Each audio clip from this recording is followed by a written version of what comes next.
Voice of America.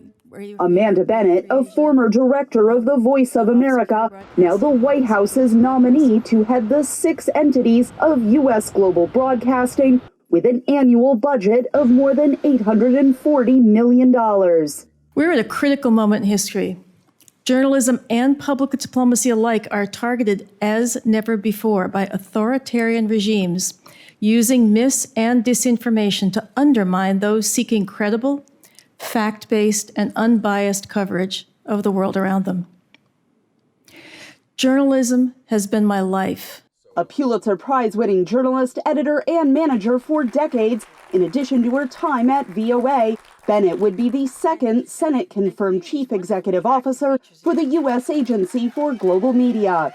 The first CEO, conservative filmmaker Michael Pack, resigned at the Biden administration's request in 2021 after a controversial tenure marked by concerns about the independence of the agency under his leadership.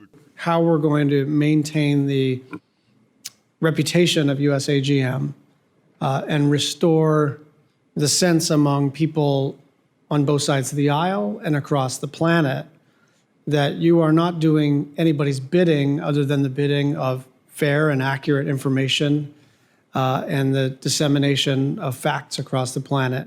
I think that my nearly 50-year career in journalism, I have striven to make sure that I always uphold the principles of neutrality, nonpartisanship, unbiased reporting in journalism, and I intend to keep on fulfilling those principles. And those are the principles that USAGM wants at its very heart and soul to maintain.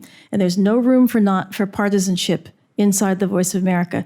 But critics have alleged that during Bennett's tenure, morale dropped and VOA coverage of China's handling of the coronavirus was soft.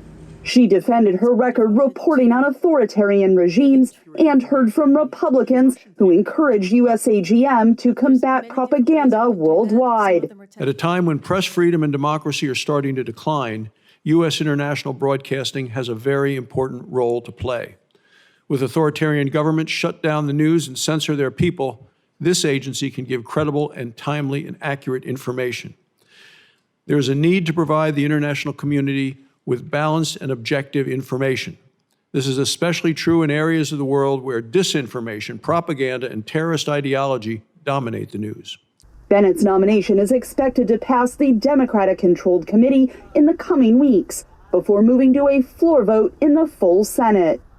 Katherine Gypson, VOA News, Washington.